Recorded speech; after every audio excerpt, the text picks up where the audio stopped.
Today is the 5th of July and Japan stands on the edge of hysteria. The date etched in a viral manga prophecy that has millions gripped by dread. The United Nations warns that the Earth is now in an era of global boiling. A heat wave is settling over much of British Columbia. Climate change is altering the Earth to its literal core, according to some new research. Ayon sa propesiya sa Biblia, ang mga palatandaan ng katapusan ng mundo ay unti-unting nagaganap sa ating harapan. Ang pag-alingaw-ngaw ng mga digmaan at patindi ng patindi ang mga kalamidad na nangyayari sa buong mundo dahil sa climate change. Nahuli ng CCTV ang lindol na may lakas na 7.8 magnitude sa Nepal.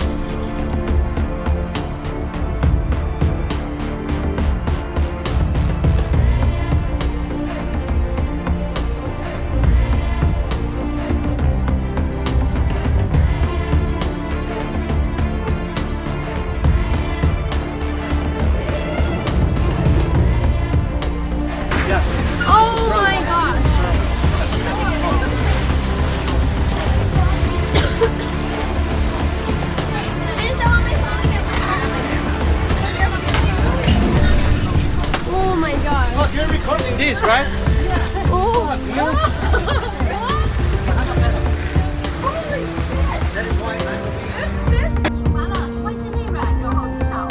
Kung iniisip mo ang pakiramdam ng maranasan ng lindol habang nasa loob ng sasakyan, malalaman mo na ngayon.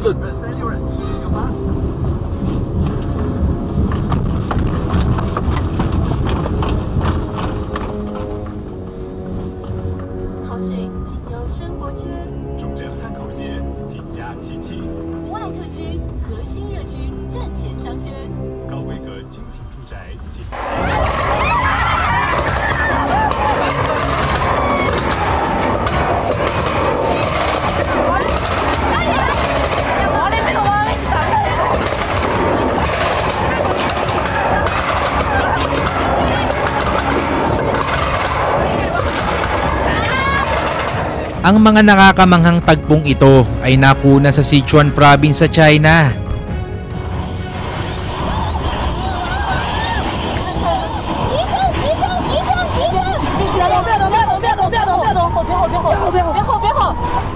Tila kalmado ang lahat, ngunit sa isang iglap ay lumindol ng halos magnitude 7 na lubos na ikinagulat ng mga nagmamaneo sa kalsadang ito.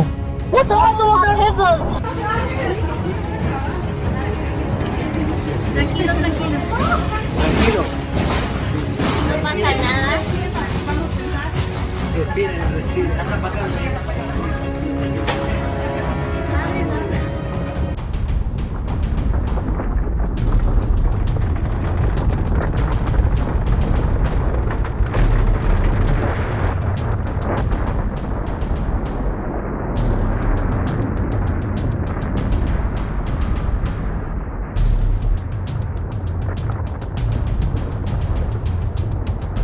Ang eksenang ito ay parang mula sa isang horror movie, pero ito ay totoong kuha ng surveillance camera mula sa Sula Island sa Indonesia.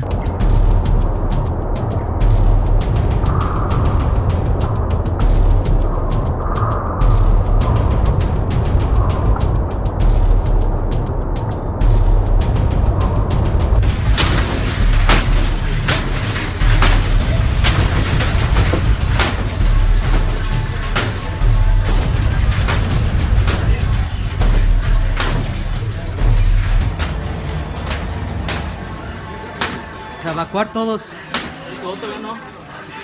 Sa kakaibang videong ito, nakuhaan na ng mga divers kung paano ang pakiramdam ng lindol sa ilalim ng tubig sa pinakamalalim na lawa sa buong mundo.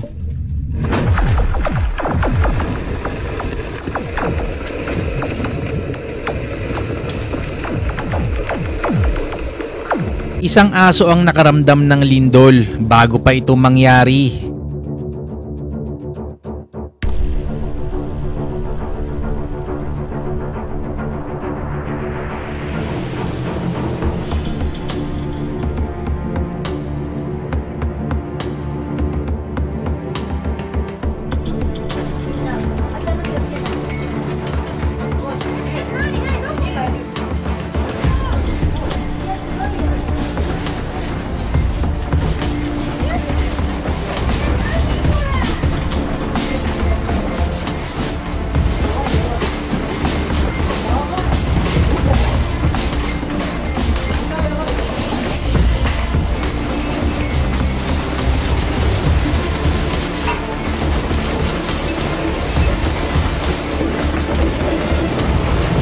Narito ang kuha ng lindol na may lakas na magnitude 7 na tumama sa Alaska.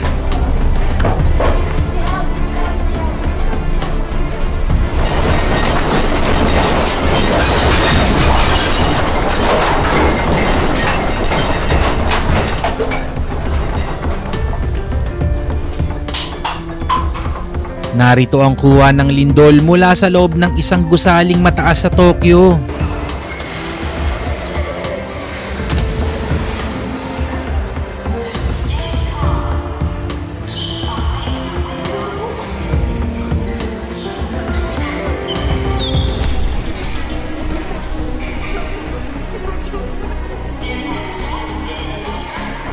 Sa Jerusalem, nai-record sa camera ang pabilog na hugis ng ulap na namuo sa kalangitan kasabay ng nakakakilabot na tunog ng trompeta.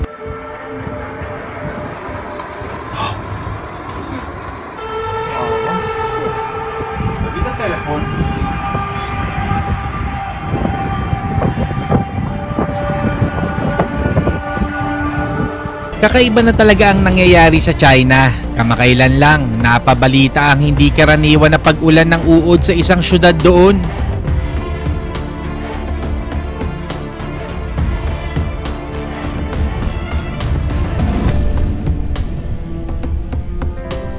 Wow. What's really going on? Napakatindi ng bagyong ito na tumama noon sa Southern India noong 2016. Now look at this. This is terrific.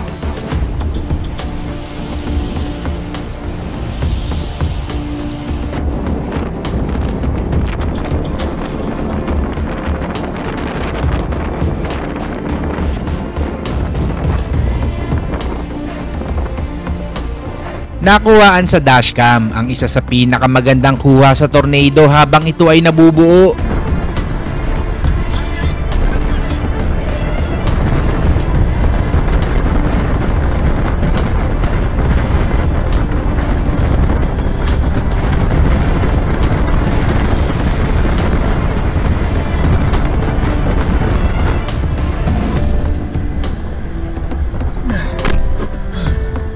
Pitong beses tumama ang kidlat sa isang building sa syudad sa Mumbai sa India.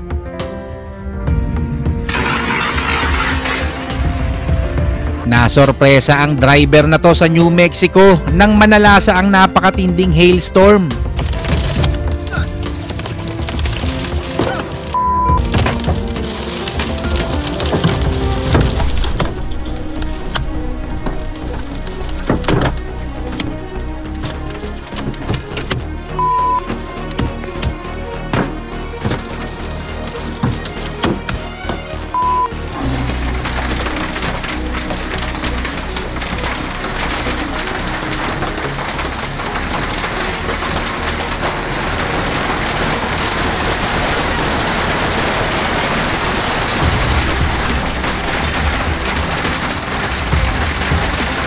Napakalaking alon ang sumira sa bintana ng barko na kanilang sinasakyan sa kasagsagan ng bagyo sa bansang Germany. Mabuti na lang at walang nasaktan sa insidente.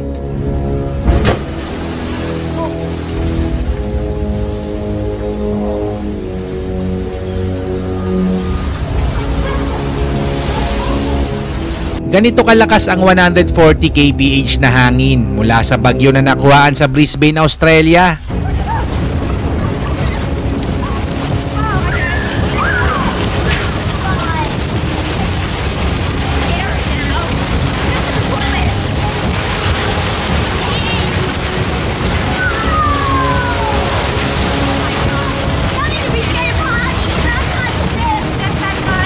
Sa Iowa, USA, hindi nakaligtas ang kanilang mga pintuan at bintana sa naglalakihang yelo na bumabagsak dahil sa hailstorm.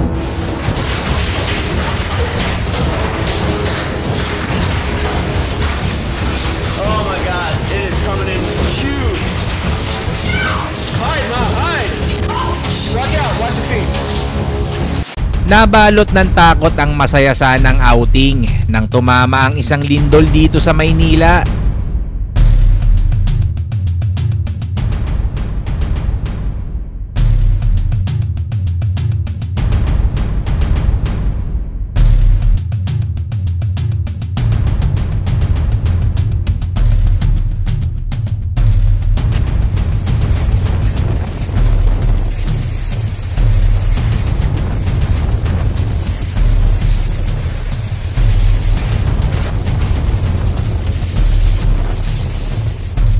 Ganito kalakas ang bagyong Odette na sumira ng mahigit 70,000 na kabahayan dito sa atin sa Pilipinas.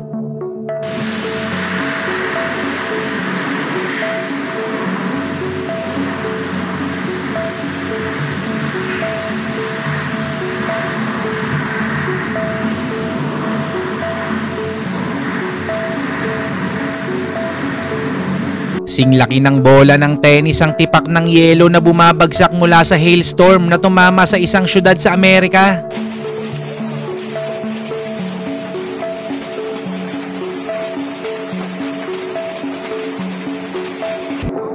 Oh my God! See anything like this? Oh my, look at the fence. Are we okay? Is there anything above us? I don't know. I told you a piece of my... Sa bansang Nepal, nagliparan ang lahat ng mga ibon sa lugar bago pa man tumama ang malakas na lindol.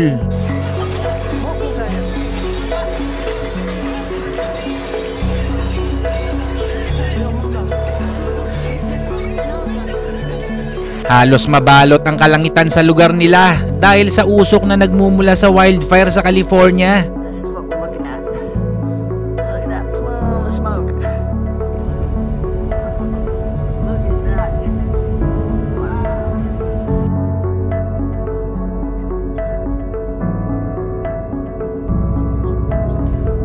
Look at that. Oh my gosh. Look at that.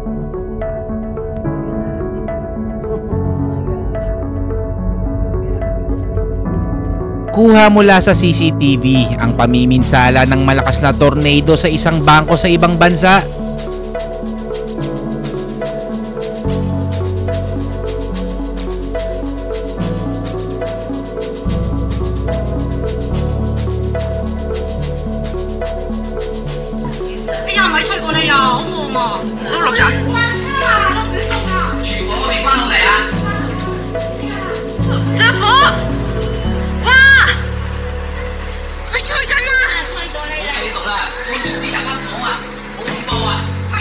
Biglang naging wave pool ang swimming pool na to nang maranasan nila ang magnitude 6 na lindol na tumama sa kanilang lugar.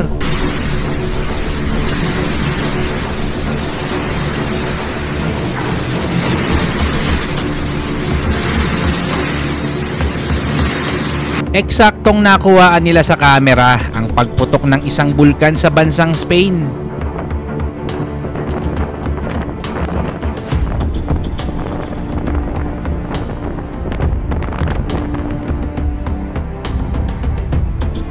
Dahil sa dust storm, ang umaga ay tila naging gabi sa Phoenix, Arizona. It's right now about to engulf us. Like I'm driving into it right now. It really is. It looks scary looking. Mommy, can we go to Daddy? Look, it's pitch black. We are, sweetie. We're going home right now.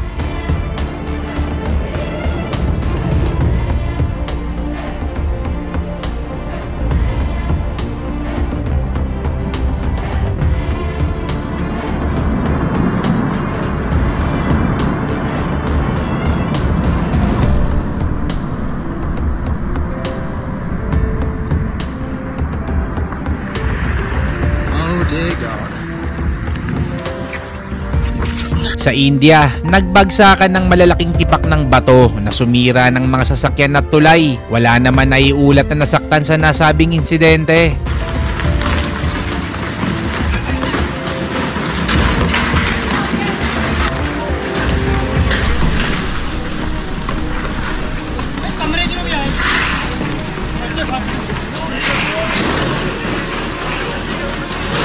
Sa Switzerland, nagkaroon ng landslide sa isang bundok dahil sa walang humpay na pag-ulan.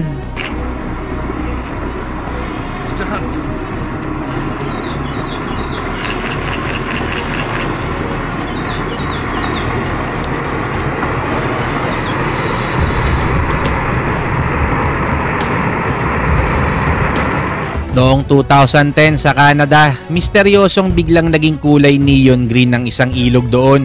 Hanggang ngayon, wala pa rin malinaw na paliwanag kung paano at bakit ito nangyari.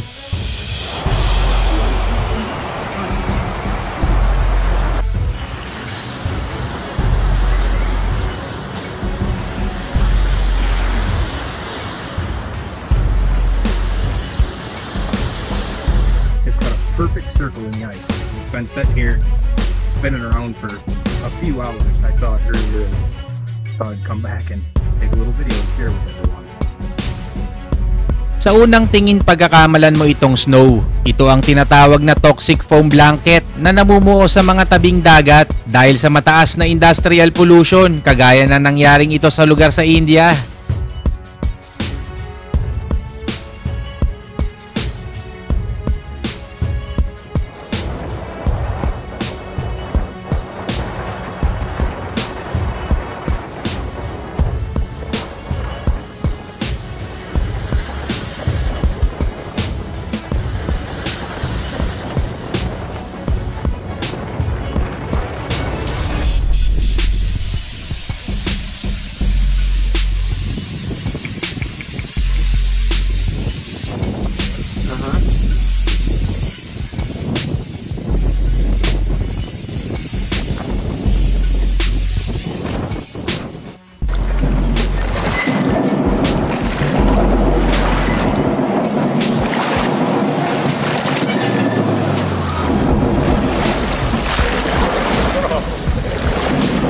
Lahat ng ito ay kailangang maganap, ang mga lindol, taggutom, digmaan at kaguluhan, hindi upang takutin tayo, kundi upang ipaalala na ang bawat pangyayari ay bahagi ng katuparan na sinasabi ng banal na kasulatan. Ang muling pagparito ng Panginoon ay nalalapit na.